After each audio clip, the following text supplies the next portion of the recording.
Assalamualaikum warahmatullahi wabarakatuh. Perkenalkan, kami dari kelompok 6, mata kuliah Etika Bisnis Islam dari kelas 4A, Prodi Manajemen Dakwah, YIN Salatiga. Di sini kami akan membahas tentang praktek bisnis Islam yang diperbolehkan dan dilarang dalam Islam. Sebelumnya saya akan memperkenalkan nama anggota kelompok kami. Yang pertama adalah Widiati, saya sendiri dengan NIM 0011. Yang kedua Gaigi Nur Hayati dengan NIM 0022. Yang ketiga Nike Asitia Pangastuti dengan NIM 0030. Yang keempat ada Ida Fitriatul dengan NIM 0064. Yang kelima Elvis Listiawati dengan NIM 0085.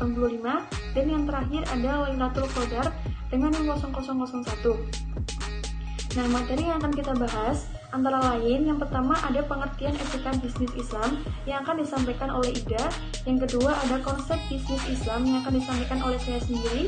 Yang ketiga ada semua bisnis yang diperbolehkan selama tidak mengandung maghrib yang akan disampaikan oleh Niki Asitia. Yang keempat, contoh praktek bisnis yang diperbolehkan yang akan disampaikan oleh Elvi. Yang kelima ada praktek bisnis yang terlarang yang akan disampaikan oleh Michi. Dan yang terakhir, tujuan bisnis yang dianjurkan yang akan disampaikan oleh Laila. Selanjutnya, silakan untuk bisa memahami dan mendengarkan materi yang kami sampaikan. Saya akan menjelaskan mengenai apa itu praktek Islam yang diperbolehkan dan apa itu praktek Islam yang tidak diperbolehkan. Nah, yang pertama itu kita ketahui dulu apa pengertian bisnis Islam.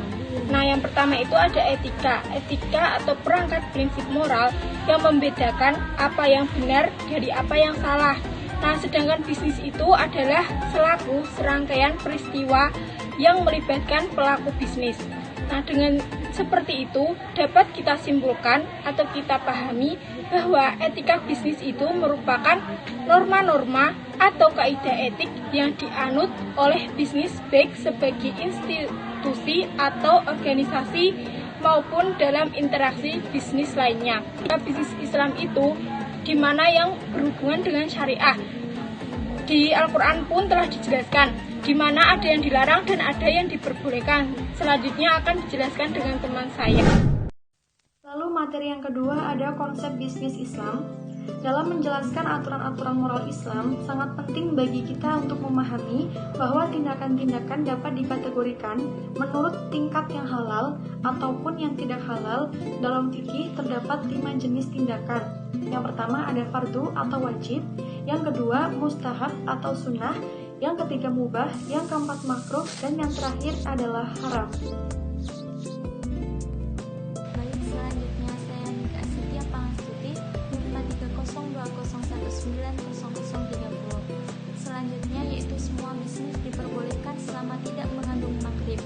Di antaranya, yang pertama, tidak mengandung maisir, yang dimana maisir merupakan segala bentuk transaksi yang mengandung unsur untung-untungan.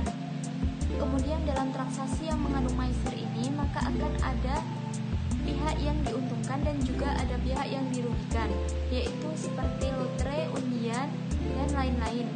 Selanjutnya yang kedua yaitu tidak mengandung gharar, yang dimana gharar tersebut merupakan jual beli yang belum jelas.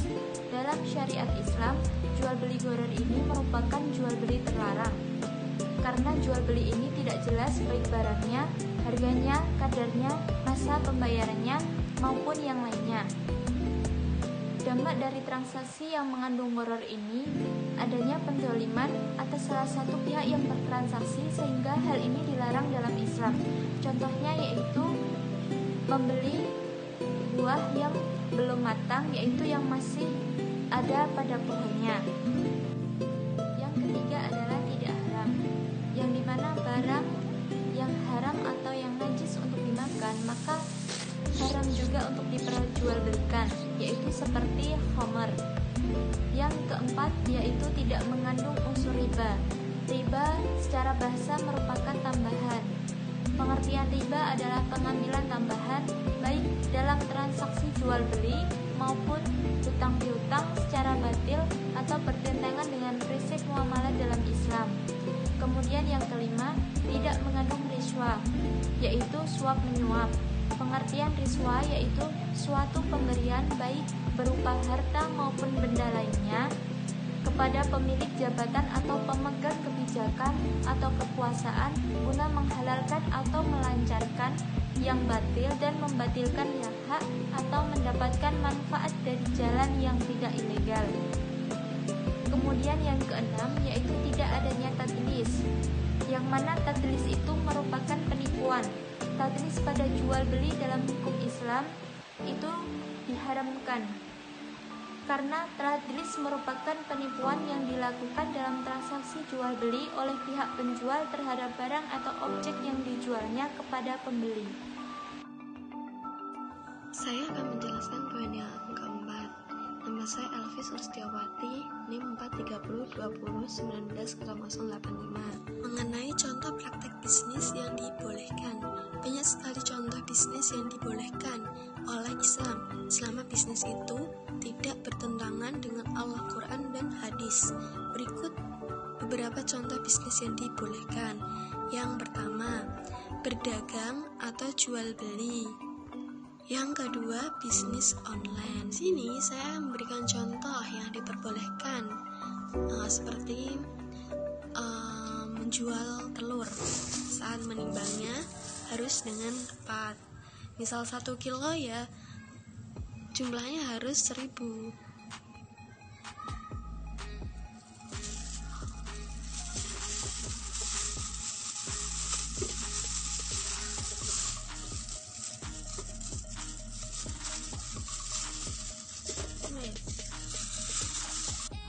Saya juga akan memberikan contoh mengenai timbangan secara curang, yaitu tidak 1000. Kalau misal beli 1 kilo, tapi nimbangnya tidak 1000, tapi mendapatkan 970.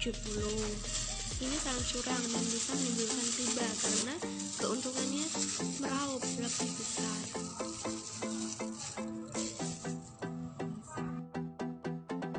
Assalamualaikum warahmatullahi wabarakatuh. Saya Wiji Nurhayati dengan nomor NIM 43020190022. Di sini saya akan memberikan sebuah contoh dalam kehidupan sehari-hari mengenai praktik bisnis Islam yang terlarang. Ini saya akan mencontohkan praktik bisnis Islam yang terlarang. Itu ada riba, menimbun, menipu, dan menjual barang haram. Namun di sini saya akan mencontohkan tentang riba, yaitu penggadaian HP.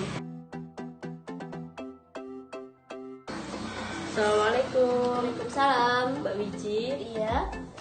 Aku kan nggak punya duit, aku cuma punya HP. Terus? Aku bisa digadein? Lah minta berapa? 500.000. 500.000 itu buat tempo berapa? 2 minggu sekali aja. Nah, 2 minggu sekali itu bayarnya berapa? Kira-kira 50.000. Nah, 50.000 berarti setiap 2 minggu sekali mbaknya bayar 50.000. Apabila dalam 2 minggu sekali itu mbaknya nggak bayar 50.000, berarti bunganya bertambah 10.000. Namun apabila mbaknya punya 100.000 dalam 2 minggu itu lalu dibayarkan langsung, berarti bunganya 10.000. Gimana? Sepakat? Iya, sepakat. Sebentar. Ini uang 500.000-nya, Mbak. Ya, ini HP-nya. Kemudian di sini saya akan melanjutkan tujuan utama sebuah bisnis pada dasarnya adalah untuk mengejar keuntungan dan unsur yang besar. Keuntungan merupakan hal yang baik dan dapat diterima oleh semua kalangan. Yang paling mendasar tujuan bisnis yang dianjurkan oleh Islam yaitu yang pertama, bertujuan untuk mencari ridha Allah Subhanahu wa Ta'ala. Yang kedua, niat berdimensi dunia akhirat. Maksudnya yaitu, jadi bisnis itu tidak hanya mencari kesenangan dunia saja, tetapi juga diniatkan untuk mencari pahala untuk akhirat, dan yang ketiga, bermanfaat bagi kemaslahatan umat, bagi seluruh umat manusia.